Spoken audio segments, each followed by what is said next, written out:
नमस्कार, news at 11 देख रहे हैं आप। आपके साथ में हूं राम मोहन शर्मा। शुरुआत कर रहे हैं एक अहम खबर के साथ। ईपीएफ के मसले पर दबाव में आई है सरकार और ब्याज पर टैक्स वापस लिया जा सकता है। यह अहम खबर, अहम जानकारी इस वक्त मिल रही है। सरकार ईपीएफ निकासी या उसके ब्याज पर टैक्स लगाने के प्रपोजल को हटा सकती है। बीजेपी संसदीय दल की बैठक के बाद वित्त मंत्री अरुण जेटली ने कहा है कि ईपीएफ टैक्स वापस लेने का अंतिम फैसला पीएम मोदी पर छोड़ दिया गया है।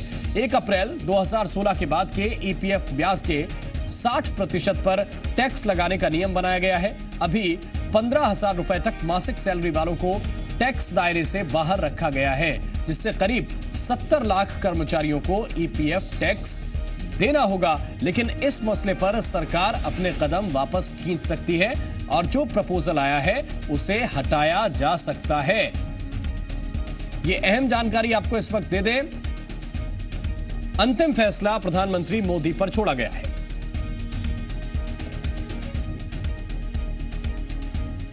दरअसल ईपीएफ का पैसा आपकी मेहनत की कमाई का पैसा है, जिससे आप एक तरह से सरकार को उधार के तौर पर देते हैं।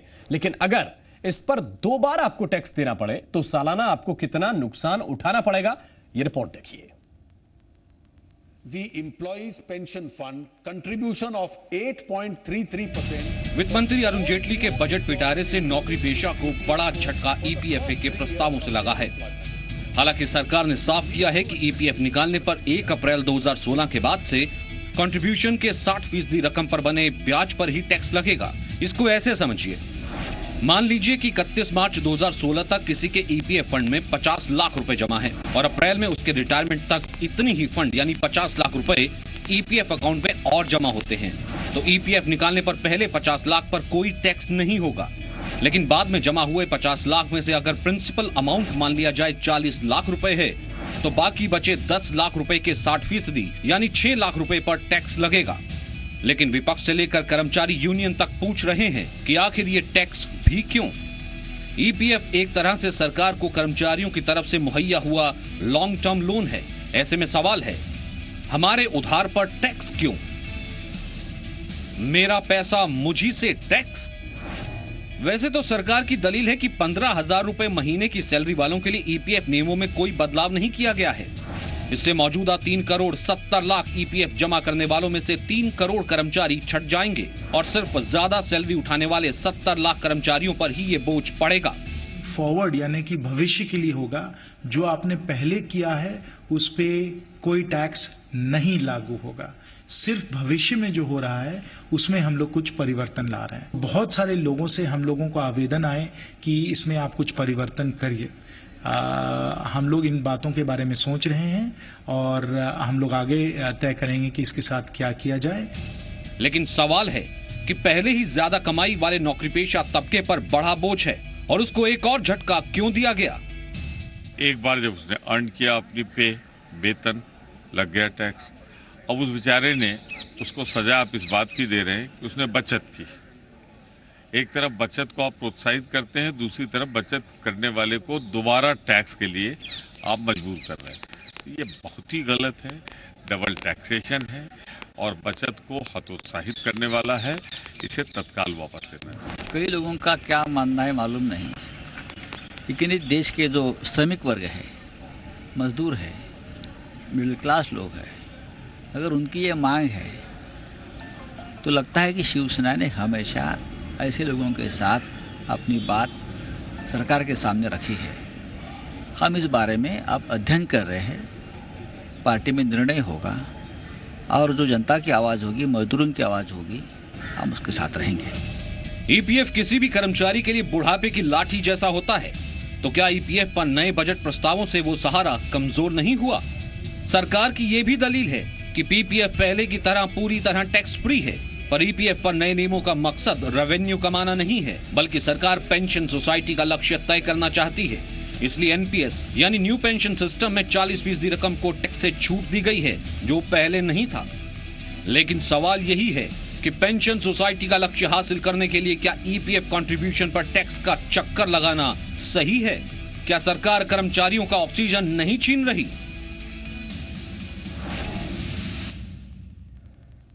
और ईपीएफ पर नए टैक्स का विरोध हुआ तो कल वित्त मंत्री ने बीजेपी संसदीय दल की बैठक में क्या कहा, आइए आपको बताते हैं।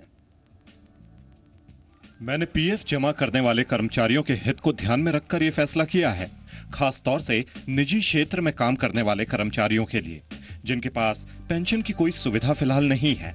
लेकिन अगर प्रधानमंत्री को लगता है कि इसकी जरूरत नहीं है तो मैं प्रावधान बदल दूंगा। और गुड़गांव के मेदांता अस्पताल में संत कवि पवन दीवान का निधन हो गया है। आज सुबह 9:45 बजे उन्होंने आखिरी सांस ली। ब्रेन हेमरेज के बाद से वो लंबे समय से कोमा में चल रहे थे। दिवंगत कवि पवन दीवान पूर्व सांसद और विधायक भी रह चुके हैं। पवन दीवान ने जनसंघ से अपनी राजनीति की शुरुआत की थी। वो अलग छत्तीसगढ़ आंदोलन के प्रणेता भी थे। साथ ही अविभाजित मध्य प्रदेश के वो जेल मंत्री भी रह चुके हैं। छत्तीसगढ़ के महासमुंद लोकसभा सीट से वो सांसद भी रह चुके हैं। इसके अलावा राजिम से श्यामाचरण शुक्ल को हराकर जनता पार्टी के विधायक चुने गए थे। और इस वक्त ये अहम जानकारी मिल रही है कि संत कवि पवन दीवान का निधन हो गया है। गुड़गांव के मेदांता अस्पताल में उनका इलाज चल रहा था। आज सुबह उन्होंने अंतिम सांस ली है। तकरीबन 9:45 बजे ये जानकारी मिली कि पूर्व सांसद और विधायक रह चुके संत कवि दीवान अब नहीं रहे हैं।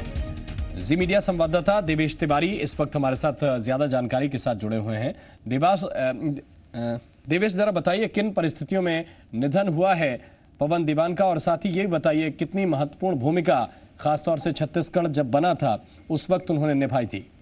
देखिए, सबसे पहले मैं खबर अपडेट कर देता हूं कि विधानसभा की कार्रवाई जो है वो शुरू हो चुकी है और इस समय जो विधानसभा अध्यक्ष हैं वो संत कवि पवन दीवान के निधन की सूचना दे रहे हैं। पूर्व लोकसभा के सांसद बलराम जाखड़ का भी इस बार निधन हुआ था, उनके निधन की सूचना है। उसके ठीक बाद संत कवि पवन दीवान के निधन की सूचना जो है विधानसभा के सदन पर जो है रखी जा रही है। विधानसभा अध्यक्ष इस समय जो है संत कवि पवन दीवान को श्रद्धांजलि दे रहे हैं और उसकी सूचना जो है वो सदन को दी जा रही है। संत कवि पवन दीवान का राजनीतिक कैरियर तो एक जो है राजनीतिक तौर पर काफी वो समृद्ध रहे हैं। भारतीय जनता पार्टी, जनसंघ और कांग्रेस में भी वो लंबे समय तक रहे हैं और मौजूदा समय में वो बीजेपी में। और इस मसले पर भूपेश बघेल कुछ कह रहे हैं, जरा वो सुन लेते हैं देवेश। और वहीं उनकी कविताएं पूरे छत्तीसगढ़ में गूंजा करती थी। लाल किले से भी उन्होंने अनेक बार कविता पाठ किया। उसके कंठ में माँ सरस्वती का वास था। खेत खलिहान से लेके झोपड़ियों से गलियों से लेकर वो देश के राष्ट्रभक्ति और रोजपूर्ण कविताओं की भी रचना उन्होंने की। बहुत सारी कविताएं हैं जो जन जन तक के पहुंचा। आज भी अनेक कविताएं हैं जो उनके गांव में गलियों में गूंजती है। अब वो स्वर सुनाई नहीं देगा। दीवान जी डॉक्टर खूबचंद बघेल के साथ मिलकर छत्तीसगढ़ के आंदोलन उन्होंने की और आजीवन उन्होंने वो लड़ाई लड़ी।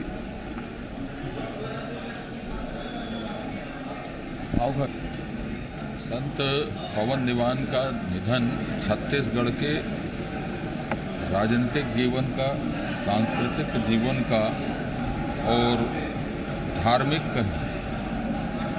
सभी क्षेत्र में एक अपूर्णीय क्षति है। उन्होंने वैचारिक आधार पर अपनी जीवन यात्रा जनसंघ से शुरू की, फिर जनता पार्टी में जब हम मिले जनता पार्टी में जेल मंत्री रहे और फिर छत्तीसगढ़ राज्य के लिए भी संघर्ष किया और कांग्रेस से 2 बार सांसद रहे और मेरे ही लोकसभा, जिस लोकसभा से मैं आता हूं, वहां से उन्होंने 2 बार प्रतिनिधित्व किया। और साहित्य संस्कृति इनके प्रति भी जो उनका लगाव है, वो इतना प्रबुद्ध आदमी हमारे बीच से चला गया, इसकी पूर्ति कभी नहीं हो सकती। एक संत का जाना बहुत दुखद और हम लोगों के लिए एक क्षति है।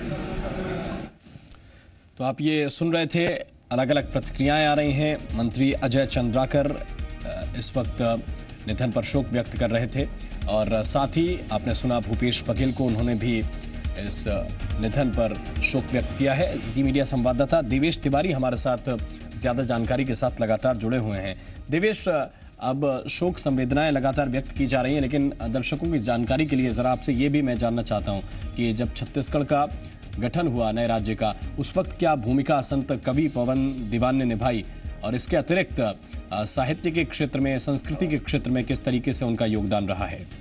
देखिए, संत कवि पवन दीवान के छत्तीसगढ़ आंदोलन को इसी बात से समझा जा सकता है कि जब छत्तीसगढ़ निर्माण का आंदोलन चल रहा था, उस दौरान प्रदेश में एक नारा गूंजा करता था जिसमें कहा जाता था कि पवन नहीं ये आंधी है, छत्तीसगढ़ का गांधी है। इस तरह के नारे छत्तीसगढ़ के कोने कोने में गूंजा करते थे। छत्तीसगढ़ निर्माण के लिए भाषाई तौर पर जब देश भर में प्रदेशों का निर्माण हो रहा था, उस दौरान संत कवि पवन दीवान और खूबचंद बघेल ने मिलकर ये सपना देखा था कि छत्तीसगढ़ एक राज्य होना चाहिए, क्योंकि छत्तीसगढ़ में छत्तीसगढ़ी भाषा बोली जाती है। इस लिहाज से अगर उड़ीसा राज्य है, आंध्र प्रदेश एक राज्य है, तो भाषाई आधार पर जब राज्यों का गठन हो रहा था, उस दौरान छत्तीसगढ़ी भाषा को आधार मानकर एक बड़ा मैदानी इलाका और बस्तर को लेकर एक राज्य निर्माण की नींव इन्होंने रखी थी। और छत्तीसगढ़ निर्माण आंदोलन के दौरान चाहे दिल्ली में लोकसभा में आवाज उठाने की बात की जाए या दिल्ली में जंतर मंतर पर धरना देने की बात की जाए, राष्ट्रपति भवन तक मार्च करने की बात की जाए या राजधानी रायपुर में जयस्तंभ चौक पर लंबे समय तक चलने वाला धरना हो, बाद में तमाम बड़े बड़े नेता विद्याचरण शुक्ल जैसे बड़े नेता इस आंदोलन में जरूर जुटे, लेकिन शुरुआती तौर पर इस आंदोलन की भूमिका रचने वाले खूबचंद बघेल थे और उनके साथ संत कवि पवन दीवान छत्तीसगढ़ निर्माण का सपना इन्होंने देखा था और छत्तीसगढ़ निर्माण के आंदोलन में महत्वपूर्ण भूमिका इन्होंने अदा की थी। जनता पार्टी में रहे हैं, जनसंघ में रहे हैं, कांग्रेस में रहे हैं, 2 बार लोकसभा के सांसद रहे हैं, राजिम क्षेत्र से विधायक रहे हैं।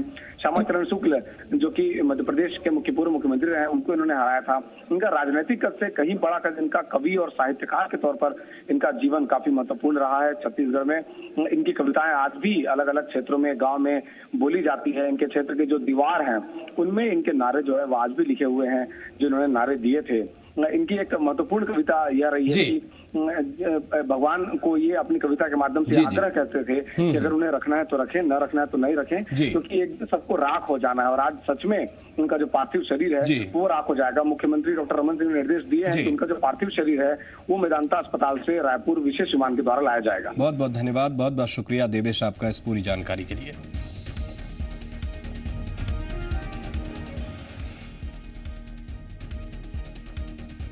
और ज्वेलरी पर एक्साइज ड्यूटी के विरोध में ज्वेलर्स ने देश भर में हड़ताल का ऐलान कर दिया है, जिसके कारण मध्य प्रदेश में भी 3 दिन तक ज्वेलर्स की दुकानें बंद रहेंगी। बजट में वित्त मंत्री ने बिना इनपुट क्रेडिट वाली गोल्ड ज्वेलरी पर 1% और इनपुट क्रेडिट वाली गोल्ड ज्वेलरी पर 12.5% एक्साइज ड्यूटी लगाने का प्रस्ताव दिया है।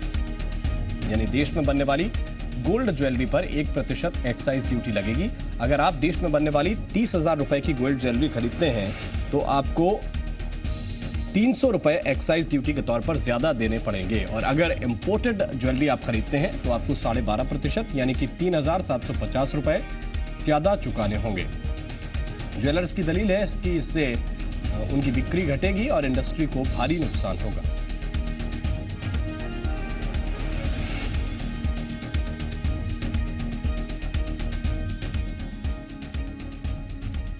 और पूरे देश के साथ ही एमपी में भी आज सर्राफा कारोबारी 1 दिन की हड़ताल पर हैं। हड़ताल के चलते भोपाल के सर्राफा बाजार में सन्नाटा पसरा हुआ है। सोना चांदी की सभी दुकानें बंद हैं। सर्राफा एसोसिएशन का कहना है कि सरकार ने उनके ऊपर बिना सोचे समझे 1% एक्साइज ड्यूटी लगा दी है, जिससे उनका कारोबार प्रभावित होने की संभावना है। इससे पहले भी सर्राफा कारोबारी पैन कार्ड की अनिवार्यता को लेकर 1 दिन की हड़ताल कर चुके हैं। भोपाल के सर्राफा बाजार का क्या हाल है और क्या कहना है सर्राफा कारोबारियों का, इसका जायजा लिया जी मीडिया संवाददाता शरद श्रीवास्तव। सर्राफा कारोबारियों ने आज एक बार फिर 1 दिन की हड़ताल रखी है और इस हड़ताल के पीछे की जो वजह है वो एक्साइज ड्यूटी लगाए जाना है। सरकार के खिलाफ उनका ये विरोध है और हम इस वक्त भोपाल के सर्राफा चौक में ही मौजूद हैं और अगर आप यहाँ देखें तो जितनी भी दुकानें हैं वो सभी बंद हैं। हमारे साथ इस वक्त कुछ सर्राफा कारोबारी मौजूद हैं, हम उनसे बात करेंगे। अच्छा सर, ये बताइए कि आज आप लोग हड़ताल कर रहे हैं फिर से, अभी 1 महीना भी नहीं बीता है, आपको दूसरी बार हड़ताल करनी पड़ी है, क्या वजह है इस हड़ताल की? सरकार जिस तरह से हम लोगों के ऊपर टैक्स लाद रही है, वो टैक्स लादने से हमारा कारोबार प्रभावित होता है। हमारा अधिकांश ग्राहक जो है ग्रामीण क्षेत्र से आता है, वो सब ये बातें नहीं जानता, ना उसके पास पैन कार्ड होता और सराफे में छोटा सा सामान भी बड़ा कीमती होता है। और उस तरह से जो टैक्स लगाया फिर से इन्होंने, वो हमारे व्यापार को प्रभावित करेगा, व्यापार इससे हमारा कमज़ोर होगा। आप लोगों ने इस बारे में उनसे कोई बातचीत की है, कभी इस बारे में चर्चा हुई, या फिर सरकार ने केवल एकदम से आप लोगों पर जो टैक्स है वो लगा दिया एक्स्ट्रा? माननीय वित्त मंत्री महोदय ने हमारे सराफा एसोसिएशन से, ऑल इंडिया सराफा एसोसिएशन से इस तरह की कोई चर्चा नहीं की और उन्होंने डायरेक्ट ही इसका टैक्स लगाया है। अगर कारोबार नहीं होगा तो जो सराफा कारोबारी हैं उन्हें भी नुकसान है और सरकार को भी नुकसान है। अब देखना ये है कि ये जो आज की हड़ताल है इसका कितना असर होता है और क्या समाधान होता है। सरल श्रीवास्तव, जी मीडिया, भोपाल। और इस वक्त एक अहम खबर, आतंकी इशरत जहां पर एफिडेविट को लेकर घिरे पी चिदम्बरम का बचाव सोनिया गांधी ने किया। सोनिया गांधी ने कहा कि इस मामले में पी चिदम्बरम पहले ही सफाई दे चुके हैं। ये बड़ी खबर आपको दे दें, सोनिया गांधी ने पी चिदम्बरम का बचाव किया है और कहा है कि इस मामले में चिदम्बरम पहले ही सफाई दे चुके हैं। आतंकी इशरत पर एफिडेविट को लेकर पी चिदम्बरम बुरी तरह से फंसे हुए हैं।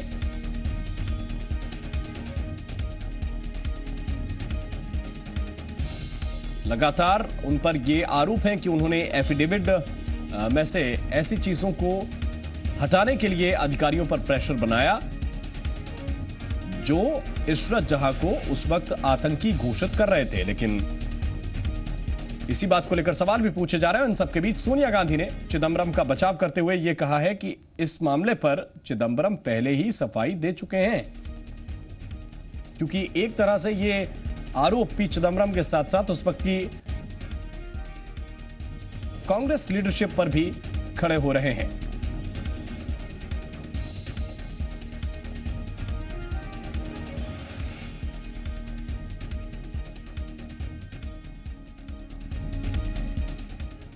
और इशरत पर मणि के खुलासे के बाद सरकार ने कहा है कि गृह मंत्रालय इस मामले पर कार्रवाई करेगा। संसद भवन से देखिए जी मीडिया संवाददाता रविंद्र कुमार की रिपोर्ट।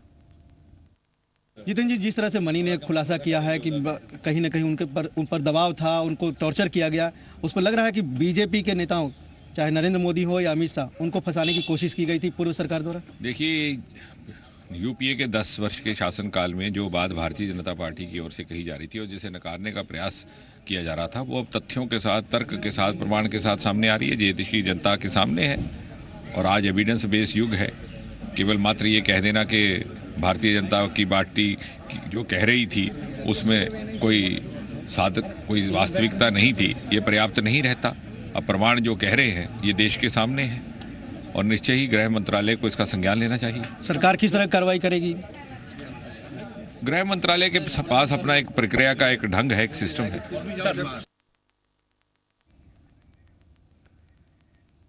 और पूर्व अंडर सेक्रेटरी आरबीएस मणि के आरोपों के बाद कांग्रेस नेता मल्लिकार्जुन खड़गे ने कहा है कि इस पर चिदम्बरम से ही सवाल पूछे जाने चाहिए, क्योंकि बीजेपी कह रही है कि क्रिमिनल कॉन्स्पिरेसी का सच अब सामने आ गया है। मैं उसके बारे में डिटेल्स मेरे पास कुछ नहीं है और बेहतर चिदम्बरम साहब इसके बारे में डिटेल बोल सकते हैं। मैं ज़्यादा इस पर कमेंट नहीं करना चाहता। जो कुछ भी इशरत जहां के मामले में खुलासा हो रहा है उससे एक बात बहुत साफ है, ये clear cut case of criminal conspiracy against Narendra Modi ji और अमित शाह जी। और इस क्रिमिनल कॉन्स्पिरेसी के क्लस्टर का कैप्टन कांग्रेस है और आज कांग्रेस पार्टी के उस चेहरा बेनकाब हुआ है जिस चेहरे ने कि एक अपने राजनीतिक प्रतिद्वंदी को निपटाने के लिए इतने घृणित और इतना षड्यंत्रकारी पाखंड किया।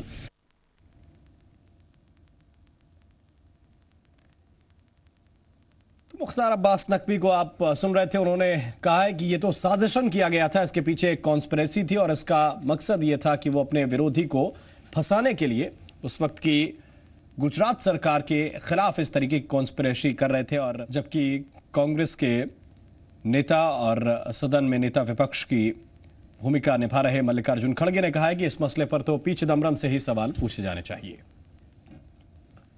और इशरत जहां एनकाउंटर के एफिडेविट को बदलने के मामले में एक और अहम खुलासा हुआ और यह खुलासा किया है उस वक्त गृह मंत्रालय में अंडर सेक्रेटरी रहे आरबीएस मणि ने।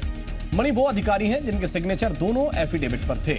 मणि का कहना है कि पहले एफिडेविट में इशरत को आतंकी बताया गया उसके पूरे सबूत भी थे, लेकिन दूसरे एफिडेविट में उसे बदल दिया गया और उनसे जबरदस्ती उस पर दस्तखत करने के लिए कहा गया। उन्होंने मना किया तो उन्हें टॉर्चर किया गया, उन्हें सिगरेट से भी जलाया गया।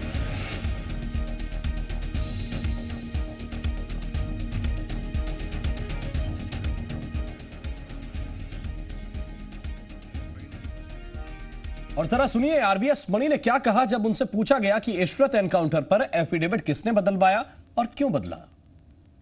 कि पहला जो दस्तावेज वहाँ पंजीकृत हुई थी, फाइल हुआ था एफिडेविट जो गुजरात हाई कोर्ट में, वो मेरे तरफ से इसका मसौदा बनाया गया। इस मसौदा के अंदर जितने भी वैल्यू एडिशन हुआ, जितने भी शुद्धिकरण हुई, वो मेरे वरिष्ठ अधिकारियों ने किया।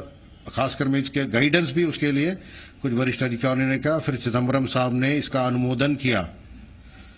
उसके बाद उन्होंने कहा इसको लॉ सेक्रेटरी को भी दिखाया जाए। सचिव लॉ ने भी इसको अनुमोदन किया। उसके बाद नीचे आई, फिर मैं जाके इसका फाइलिंग किया था हाई कोर्ट ऑफ गुजरात में।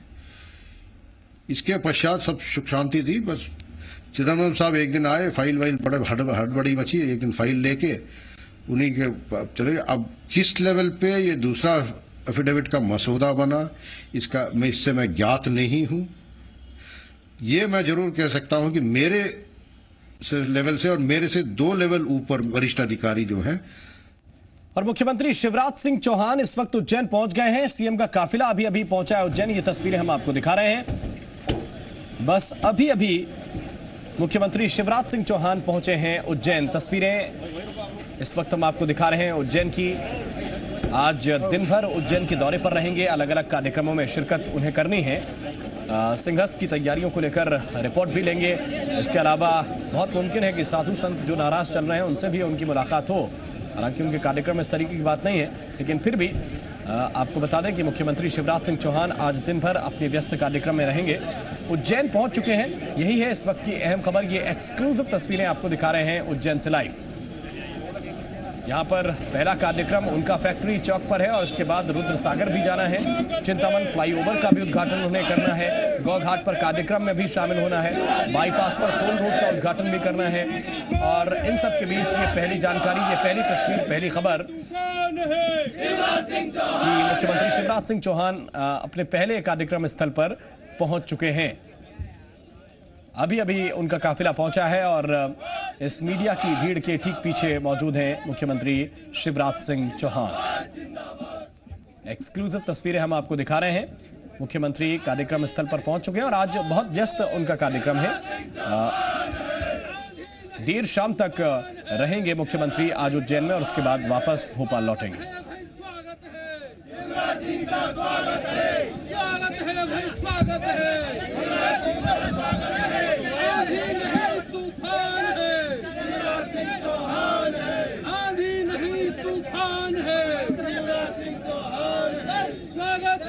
स्वागत है। भारतीय जनता पार्टी जिंदाबाद जिंदाबाद जिंदाबाद। भारतीय जनता पार्टी जिंदाबाद जिंदाबाद जिंदाबाद। भारतीय जनता पार्टी जिंदाबाद जिंदाबाद जिंदाबाद। स्वागत है भाई, स्वागत है। शिवराज सिंह का स्वागत है। आंधी नहीं तूफान है। शिवराज सिंह चौहान